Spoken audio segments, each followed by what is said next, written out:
Welcome to our channel. నేను కృష్ణ చైతన్యాని. ఇవాళ మనతో పాటు ఇంద్రనీల్ గారు ఉన్నారు. ఏదైతే ఏపీ రాష్ట్రంలో హాట్ టాపిక్గా నడుస్తూ ఉందో అంబటి రాంబాబు ప్లస్ జోగి రమేష్ ఇష్యూ, వాళ్ళ మీద దాడి ఎందుకు జరిగింది, దాడి జరిగిన తర్వాత జోగి రమేష్ గారి ఇంటి మీద పెట్రోల్ బాంబ్స్ ఎందుకు వేయాల్సి వచ్చింది, వాటి గురించి తెలుసుకుందాం. నమస్తే sir, welcome to our channel. బేసిక్గా చాలామంది అంటే ఇప్పుడు జరుగుతున్న ఇన్సిడెంట్స్ అయితే మనం టీవీలో చూస్తున్నాము. ఏ పార్టీ స్టాండ్ వాళ్ళకు ఉంటుంది. వైఎస్ఆర్సీపీ వాళ్ళే మీద అన్యాయం అంటాం, టీడీపీ వాళ్ళని గతంలో చేయలేదా అంటాం. ఇవన్నీ పరిపాటిగా మనం చూస్తాం. అయితే ఇక్కడ కంపేర్ చేయాల్సింది ఏంటంటే, ఇది ఒక పట్టాభి కేసు కూడా ఇలాగే జరిగిందిగా. పట్టాభి విషయంలో ఒక పదం వాడితే గౌరవనీయులైన సీఎం గారిని పదం వాడినందుకు వాళ్ళ అభిమానులు వెళ్ళి ఆఫీస్ ధ్వంసం చేయడం, అరెస్ట్ చేయడం, పోలీసులేమో ఇవన్నీ జరిగినాయి కదా. సో అంతకు మించిన పదం వాడినప్పుడు ఇప్పుడు జరిగే దాంట్లో తప్పేంటి అనే వెర్షన్ వాళ్ళు ఉన్నారు. కానీ అందరూ గుర్తుంచుకోవాల్సింది ఏంటంటే, గతంలో టీడీపీ వాళ్ళు ఒక ప్రెస్ మీట్ ఆర్గనైజ్డ్గా ఒక ప్రెస్ మీట్ పెట్టి ఇంటెన్షనల్గా అన్న పదం అది. ఓకే, అంటే ఇప్పుడు నేను ఒక ప్రెస్ మీట్ పెట్టానండి. ఇక్కడ ప్రెస్ మీట్ పెట్టి నేనే మాట్లాడతా, ఆ పదం మాట్లాడతాం అనేది ఎవరు నన్ను రెచ్చగొట్టలేదు, నన్ను ఎవరు ప్రొవోక్ చేయలేదు. సో అదేమైంది, ఇంటెన్షనల్గా ఆర్గనైజ్డ్గా నేను చేసినట్లు అవుతుంది. అదే ఇప్పుడు ఇది క్లియర్గా ప్రొవోక్ చేసినట్టు కనిపిస్తూ ఉందిగా. అదే నేను చెప్తుంది. ఇక్కడ ఎప్పటి నుంచో రాంబాబు గారు పదే పదే ప్రెస్ మీట్లు అధికార ప్రతినిధిగా ఉండి, ఇప్పటి నుంచి కదా కాంగ్రెస్ నుంచి మాట్లాడుతూనే ఉంటారు కదా. ఆయన ఎక్కడా కూడా టంగ్ స్లిప్ అవటము, ఇట్లాంటి బూతు మాట్లాడటం ఎక్కడ జరగల. కానీ నిన్నటి సందర్భం కానీ మీరు తీసుకుంటే, అసలు ఫస్ట్ ఆఫ్ ఆల్ లడ్డు వ్యవహారం ఎలా నడుస్తుంది, గుడికి వెళ్ళొద్దు అని చెప్పడానికి ఎవరు అంటే టీడీపీ కార్యకర్తలకు ఏ రైట్ ఉందండి? మీరు గుడికి వెళ్ళడానికి లేదు. గుళ్ళో అంటే ఒకప్పుడు ఇలా చేసే కొంతమంది మతం మారిపోయే స్థాయికి తెచ్చారు. ఇప్పుడు మళ్ళీ రాజకీయాలకి వెంకటేశ్వర స్వామిని వాడుకోవాల్సిన పరిస్థితి ఏమొచ్చింది? ఒకవేళ ఎవరు తప్పు చేశారు అనేది కోర్టులు తెలుస్తాయి. ఇది సిట్ ఇచ్చిన రిపోర్ట్ ఏం ఫైనల్ కాదు, అల్టిమేట్లీ కోర్టు డిసైడ్ చేసిద్ది. అంటే వెళ్ళి తప్పు చేసిన వాళ్ళకి శిక్ష పడేలా చూడమని కోరుకోవచ్చు. ఎవరో చేసిన తప్పులకు ప్రజల్ని ఇబ్బంది పెట్టద్దని స్వామిని కోరుకోవచ్చు. మీ మీద పడ్డ నిందలను మీరే తొలగించుకోవాలి దేవుడా అని ప్రార్థేయపడచ్చు. తప్పు చేసిన వాళ్ళని సైతం క్షమించమని కోరుకోవచ్చు. రకరకాలు కదా. అంటే వీళ్ళేమో ప్రాయశ్చిత్త దీక్షలు చేసిన వాళ్ళు. సో గుడికి వెళ్ళొద్దు అని ఎలా చెప్తారు? సో అక్కడ జరిగిన ఇన్సిడెంట్ ఏంటి? ఆయన వెంకటేశ్వర స్వామి గుడికి వెళ్ళి, కానీ ఒక సిట్ ఏదైతే విచారణ చేసిందో, దాన్ని తీర్పు ఇచ్చారో, అది ఏమీ లేదు అని చెప్పించిన సిట్ దాన్ని ఎందుకు నమ్మట్లేదు, దాన్ని ఎందుకు యాక్సెప్ట్ చేయలేకపోతున్నారు వీళ్ళు? చెప్తాం. అంటే ఒక్క నిమిషం, ఈ రాంబాబు గారి ఇన్సిడెంట్ చెప్పి మళ్ళీ ఓకే వైఎస్ఆర్సీపీ ఎక్కడ విఫలమవుతుందో కూడా చెప్తాను నేను. సో నిన్నటి విషయం తీసుకుంటే, రాంబాబు గారిది రాడ్లు తీసుకొని కొన్ని వందలు వేల మంది ఆయన కాన్వాయ్కి కారు పక్కన నడుస్తూ బూతులు తిట్టడం అయితే మనం వీడియోలో వినపడతా ఉంది. అసలు ఫస్ట్ ఆఫ్ ఆల్ ఆంధ్రప్రదేశ్లో గవర్నర్ ఏం చేస్తున్నారు, హోంశాఖ ఏం చేస్తుంది, పోలీస్ శాఖ ఏం చేస్తుంది? రాడ్లు పట్టుకొని రోడ్ల మీదకి వచ్చి, అసలు ఒకవేళ ఏదైనా తప్పు జరిగినా చట్టాన్ని మీ చేతుల్లోకి తీసుకునే అధికారం ఎవరికీ లేదు కదా. మరి దాని గురించి ఎందుకు పోలీస్ శాఖ మాట్లాడట్లేదు? ప్రభుత్వం ఎందుకు మాట్లాడట్లేదు? అంటే ప్రభుత్వం యొక్క ఫెయిల్యూర్గా ఎందుకు కోర్టులు కన్సిడర్ చేయట్లేదు?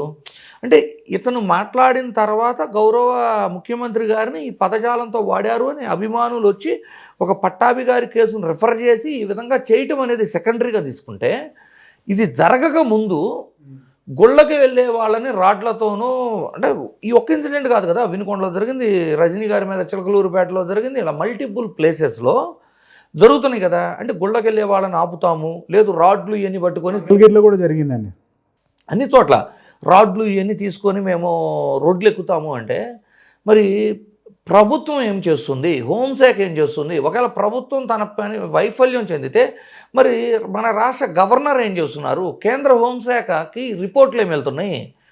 సో ఇది ముమ్మాటికి రాజకీయ కక్షలో భాగంగా, అంటే అప్పుడు పట్టాభి గారికి ఏదైతే జరిగిందో రిపీటెడ్గా మనం ఇప్పుడు చెయ్యాలి, లేదు అంటే వైఎస్ఆర్సీపీ అభిమానులకు ఉన్న కసి మనకు లేనట్టయిద్ది అన్న వేలో తీసుకెళ్ళిపోయారు దీన్ని. కానీ ఇదే విధమైన పూజలు ఇవన్నీ రాష్ట్ర వ్యాప్తంగా జరుగుతుంటే, కేవలం కృష్ణా, విజయవాడ, గుంటూరు, కృష్ణాలో మాత్రమే ఎందుకు జరుగుతున్నాయి? అంటే వీళ్ళ బలం ఈ రెండు జిల్లాలు దాటలేదా? అంటే టీడీపీకి ఇంత బలంగా ఒక గుంటూరు, కృష్ణా జిల్లాలో మాత్రమే మా బలగాలు ఉన్నాయని క్లియరా? అంటే మిగిలిన జిల్లాలన్నింటిలో కూడా టీడీపీ బలం తగ్గిపోయిందా చెప్పండి. అంటే దాని మీనింగ్ ఏమవుతుంది అంటే ఇవన్నీ కూడా ఒక సామాజిక వర్గము మన ఆధిపత్యము ఇక్కడికి ఇంతకు మించి ఎవరు మాట్లాడకూడదు అనే వేలో వెళ్ళిపోతుంది ఇక్కడ. ఇదే తరహా పూజలు మరి రాష్ట్రం అంతా చేస్తున్నారు కదా వైఎస్ఆర్సీపీ వాళ్ళు. కృష్ణా గుంటూరు జిల్లాలు దాటి ఎక్కడన్నా ఇలాంటి ఇన్సిడెంట్ జరిగిందా? ఎందుకు జరగలా? అంటే ఒకటి అక్కడ ప్రజలన్నా ఏ పార్టీల్లో ఉన్నా పార్టీలకు మద్దతు ఎట్టున్నా ప్రజలు విచక్షణతో ఉండాలని వాళ్ళనన్నా అప్రిషియేట్ చేయాలి. లేదు టీడీపీ ఈ 2 జిల్లాలు దాటితే ఎక్కడ బలంగా లేదని అన్న ఒప్పుకోవాలి. ఇక్కడ కూడా చూడండి, ఇప్పుడు నేను ఇక్కడ మిమ్మల్ని ఒక క్వశ్చన్ అడిగేది అంటే వాళ్ళు టార్గెట్ చేసేది కూడా సెలెక్టెడ్ నాయకులనే టార్గెట్ చేస్తున్నారు. ఎవరైతే గట్టిగా వాయిస్ వినిపిస్తున్నారో రాంబాబు గారు కావచ్చు లేకపోతే జోగి రమేష్ ఇట్లాంటి వాళ్ళ మీద టార్గెట్ చేస్తున్నారా?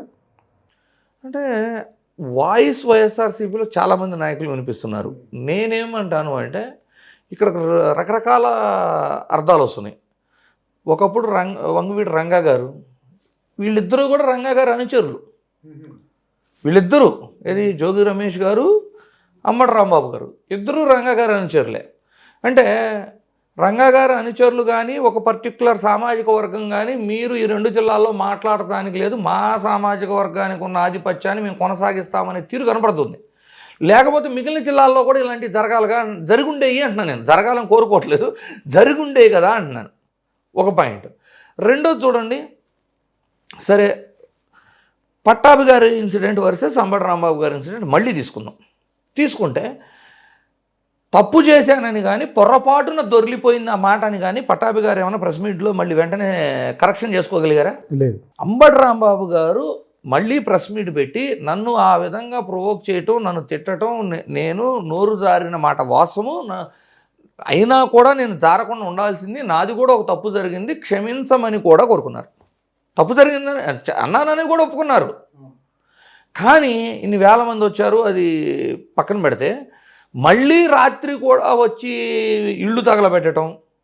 మరి పోలీస్ వ్యవస్థ ఏం చేస్తుంది? పోలీస్ కార్యాలయానికి వెళ్ళి లైవ్లో ఉండే ఇవన్నీ టీవీలో మీకు లైవ్లో ఉండే అంటే కనీసం తలుపు తీయకపోవటం అంటే ఎల్లకాలం ఒకే రకంగా ఉండదు కదా. ఇంకోటి ఇప్పుడు అసలు జనాలు అంటే కార్యకర్తలము అభిమానం అని రెచ్చిపోతున్నారు. కానీ నేను అన్ని పార్టీలు చెప్తున్నా సార్, ఇది ఒక టీడీపీ వాళ్ళు కాదు, టీడీపీ, వైసీపీ, జనసేన, ఏ పార్టీ చివరి కమ్యూనిస్టులు అయినా కూడా ఇదివరకుట్లాగా మాబుగా వెళ్ళాము మనం 500 మందిమో 1000 మందిమో వెళ్ళాము, 1000 మంది దొరికేదాకా ఈ కేసు ప్రొసీడింగ్స్ రాదు. ఒకప్పుడు లీగల్ అలా ఉండేది లా. ఇప్పుడు బిఎన్ఎస్ చట్టాలు వచ్చిన తర్వాత ఈ మాబులో ఎంతమంది దొరికితే అంతమందికి సపరేట్గా ముందు ట్రయల్ రన్ అయిపోయి శిక్షలు పడిపోతాయి. అంటే మాబులో 2000 మంది వచ్చాం, నిన్న పేపర్లో రాస్తున్నారు కదా 2000 మంది కార్యకర్తలు దాడి చేశారు, 2000 మంది కార్యకర్తలు. 2000 మంది దొరకాల్సిన అవసరం, ఆ వీడియో క్లిప్పుల్లో దొరికిన 20 మంది ముందు దొరికితే 20 మందిని బిఎన్ఎస్ చట్టాల కింద వాళ్ళు చేసిన క్రైమ్ కింద వాళ్ళకి శిక్షలు పడిపోతాయి. సో భ్రమంలో ఉండొద్దు మీరు. రాజకీయ నాయకుల కోసం ఎగబడిపోయి ఇప్పుడు ఎట్లుంటుందంటే అధికారం మారిందనుకోండి వాళ్ళు బాగానే ఉంటారు, పై లెవెల్ రాజకీయ నాయకులు వాళ్ళు హ్యాపీగా ఇంకో రాష్ట్రం వెళ్ళిపోతారు, దేశం వెళ్ళిపోతారు. కేసులు ఫైట్ చేసుకోవాలంటే డబ్బులు ఉంటాయి, లాయర్లకు ఖర్చు పెట్టుకోగలరు. సామాన్యుల పరిస్థితి ఏంటి? అది ఏ పార్టీ అయినా నష్టపోయేది ఎవరు? కింద లెవెల్ కార్యకర్త కదా. ఆ కార్యకర్తలు కూడా ఈ రోజున బిఎన్ఎస్ చట్టాలు మారిన తర్వాత పరిస్థితులు వేరుగా ఉండి ఆవేశపడటం మంచిది కాదు. సరే, నిన్నటి ఇన్సిడెంట్ మళ్ళీ తీసుకుందాం. అసలు పోలీసులు పక్క నుండి కనీసం ఎవరన్నా ఇంత పెద్ద రాయి వేస్తుంటే లాఠీ చార్జ్ ఎందుకు చేయరు? ఇళ్ళు తగలబెడుతుంటే అది హత్యాయత్నం కిందే కదా. జోగి రమేష్ గారి ఇంట్లో అయితే పెట్రోల్ బాంబులు సీసాలు వేసి బాంబులాగా వేశారు కదా. ఇంత జరుగుతుంటే అసలు లాఠీ చార్జ్, ఒక లాఠీతో ఒక దెబ్బను వేయగలిగారా? అంటే దీన్ని ఎలా చూడాలి? ప్రభుత్వమే దగ్గరుండి చేపిస్తుంది. ఒక ఇంద్రనీల్ గారు నాకు గమ్మత్తుగా ఏమనిపించింది అంటే పోలీసు వాళ్ళ దగ్గర లాఠీల కన్నా వచ్చిన వాళ్ళ దగ్గర ఎక్కువ ఉన్నాయి అనిపించింది. ఇది ఆర్గనైజ్డ్గా చేశారు అని చెప్పడానికి నేను జోగి రమేష్ గారి ఇంటి దగ్గర ఇన్సిడెంట్ మీరు వీడియోలు కావాలంటే ప్లే చేసుకోండి. ఒక గోతంలో రాళ్ళు తెచ్చి గోతంలో తీస్తున్నారు ఆయన ఇంటి దగ్గర. అది అంటే మీరు దాడి చేయడానికి ఆర్గనైజ్డ్గా వస్తుంటే పోలీస్ వ్యవస్థ ఏం చేస్తుంది? అంతంత రాళ్ళు బాంబులు వేస్తుంటే ఒక్కళ్ళ మీద లాఠీ చార్జ్ ఎందుకు చేయలే మీరు? అంటే పోలీసు వ్యవస్థ కూడా ప్రభుత్వంతో కలిసి కోఆపరేటివ్గా, అంటే వాళ్ళు చేస్తున్నది 2 గంటల ముందు ఇన్ఫర్మేషన్ ఉందని చెప్తున్నారు కదా జోగి రమేష్ గారు. 2 గంటల ముందు సంగతి తీసేద్దామండి, అది వాళ్ళు లేదంటారు. ఇప్పుడు లైవ్లో మనకు వీడియోలో కనబడుతున్నట్లు గోతాల్లో రాళ్ళు తీసి బాంబులు అంటే పెట్రోల్ సీసాలు ఇసిరి తగలబెడుతున్నప్పుడు ఒక్కళ్ళ మీద కూడా లాఠీ చార్జ్ ఎందుకు చేయలే మీరు? ఒక లాఠీ దెబ్బ కూడా ఎందుకు వేయలే? అదే సమయంలో పరామర్శించడానికో వైఎస్ఆర్సీపీ నాయకులు వస్తుంటే అలా అరెస్ట్ చేస్తున్నారు. అంటే ఎంత దుర్మార్గంగా పోలీస్ వ్యవస్థ వ్యవహరిస్తుంది అనేది ప్రజలు చూస్తున్నారు కదా. దీన్ని క్షమించరు కదా ఎవరు కూడా. అసలు గవర్నర్ ఏం చేస్తున్నాడు? హోమ్ మినిస్టర్ ఏమైపోయింది? హోమ్ మినిస్టర్ అనిత స్టేట్మెంట్లు ఎక్కడ ఉండయి? డీజీపీ ఏం చేస్తున్నారు? మరి దీన్ని జంగిల్ రాజానికి ఏమనాలి ఇప్పుడు? అంటే ప్రజలు ఏ విధంగా చూడాలి దీన్ని? మీరు ఇచ్చిన హామీలు నెరవేర్చరు, ఓ పక్క కల్తీ లడ్డు అని. అంటే కేవలం ఈ లడ్డు వ్యవహారం కప్పిపుచ్చుకోవడానికి ఇవన్నీ కూడా ఒక లడ్డు ఏంటి రోజుకు 4 ఉంటాయి వాళ్ళు డైవర్ట్ చేయాల్సిన టాపిక్స్. గీతంలో 5,000 కోట్ల ఆస్తి పంచాయతీ నడుస్తుందా? స్కిల్ స్కామ్లో ఒకవేళ చంద్రబాబు గారికి ఊరట వచ్చినా కూడా 371 కోట్ల యొక్క డీటెయిల్స్ ఈడీ మళ్ళీ ఫైల్ చేసి ప్రొసీడింగ్స్కి వచ్చిందా? లడ్డు నడుస్తుందా? ఎన్నుండే వీళ్ళకి ఎప్పుడూ డైవర్షన్ కావాలి. కాకపోతే ఏంటంటే ఇక్కడ అంటే వైఎస్ఆర్సీపీకి ఒక రకంగా మేలు చేశారని చెప్తున్నాను.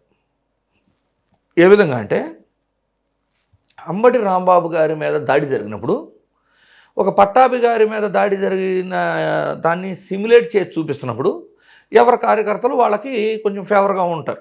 ఓకే అప్పుడు చేశారు ఇప్పుడు చేస్తున్నారని. అంటే దాంట్లో లోతుగా విశ్లేషణ చేసుకోలేకపోతున్నారు. అతను ప్రెస్ మీట్ పెట్టి ఇంటెన్షనల్గా ఆర్గనైజ్డ్గా చేసింది అది. ఇదేమో ప్రొవోక్ చేసి రెచ్చగొట్టి బూతులు తిట్టి ఆ క్షణికావేశంలో జరిగి తర్వాత అతను క్షమాపణ చెప్పిన తర్వాత కూడా రాజకీయ కక్షగా జరుగుతుంది. ఇది ఈ రెండింటికి డిఫరెన్స్ ఉంది. ఫస్ట్ రెండోది ఏంటి, సరే ఇక్కడతో ఆగిపోయి ఉంటే సరేలే ఇది ఆవేశంలో కార్యకర్తలు చేశారు అనుకుంటారు. విత్-ఇన్ 1 డే గ్యాప్లో మళ్ళీ జోగి రమేష్ గారి ఇంటి మీద, అది కూడా జోగి రమేష్ గారు ఇంట్లో లేనప్పుడు, అదే రోజు కదా కాదు అంబటి రాంబాబు గారి నైట్ చేస్తే నెక్స్ట్ డే రోజు సాటర్డే సండే జోగి రమేష్ గారి ఇంటి మీద, జోగి రమేష్ గారు ఇంట్లో లేనప్పుడు దాడులు చేశారు. సో జోగి రమేష్ గారు ఈ మధ్య కాలంలో బూతులేం మాట్లాడలే. కానీ నేను మళ్ళీ సాయంత్రం అంటే ఆయనకు చిప్పు దొబ్బింది అనే మాటకి ఇబ్బంది అయిపోయిందంట, కార్యకర్తలకి భరించలేకపోయారంట. మరి టీడీపీ నాయకులు మాట్లాడే మాటలు ఎక్కడ స్టేజీల మీద మైకుల్లో అవన్నీ వినపడట్లేదా అన్న? కేంద్ర మంత్రి గారికి కేంద్ర హోంశాఖ వాళ్ళకి వినపడట్లేదు, అవి అర్థం కావట్లేదా? అంటే మీరు ఓన్లీ అంటే పొలిటికల్ గవర్నెన్స్ చేయాలి అని పదే చెబుతున్నారు కదా. మీరు గవర్నెన్స్ చేయట్లా, పొలిటికల్ గవర్నెన్స్ అంటే ఓన్లీ టీడీపీ వాళ్ళకి అనుకూలంగా మాత్రమే గవర్నెన్స్ చేయాలి అనే స్థాయికి వెళ్ళిపోయారు వాళ్ళు. వెళ్ళిపోయిన తర్వాత ఇలాగే ఉంటుంది. వాళ్ళ ఎమ్మెల్యే అభ్యర్థులు అవ్వచ్చు, వాళ్ళు ఎంతమంది ఎంత గలీజ్గా ఎంత చెప్పలేని భాష వాడుతున్నారు.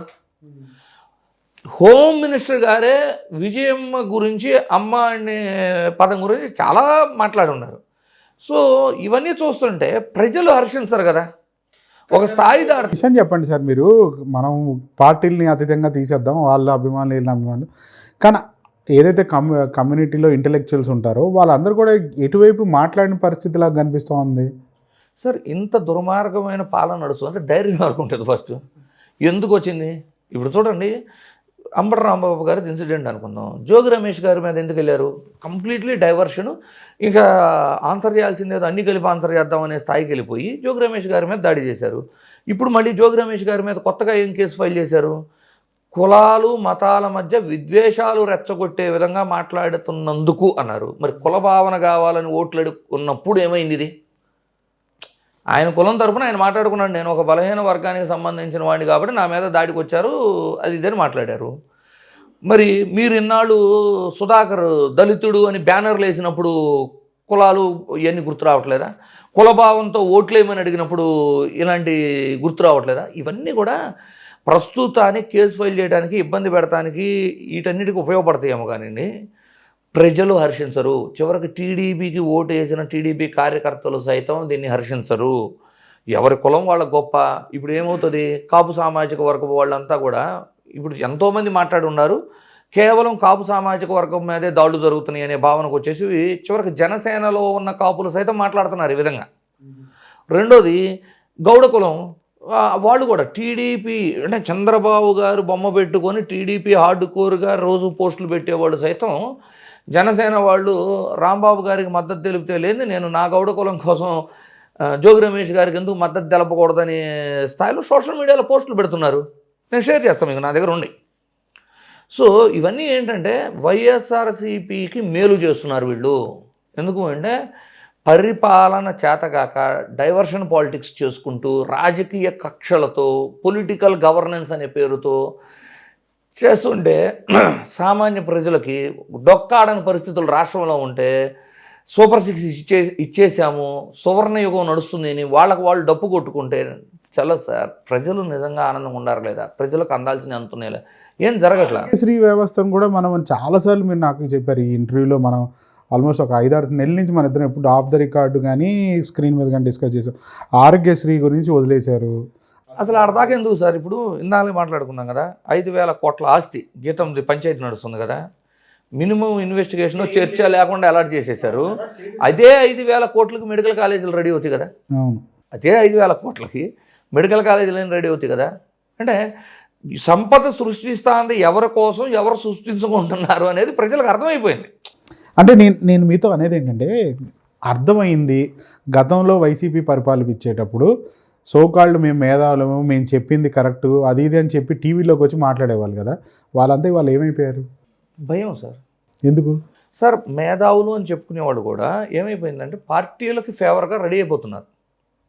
అంటే అట్లీస్ట్ తప్పును తప్పు అని చెప్పాలి కదా. ఏ పార్టీకి ఇప్పుడు ఎవరో ఎందుకు జయప్రకాష్ గారు ఉన్నారు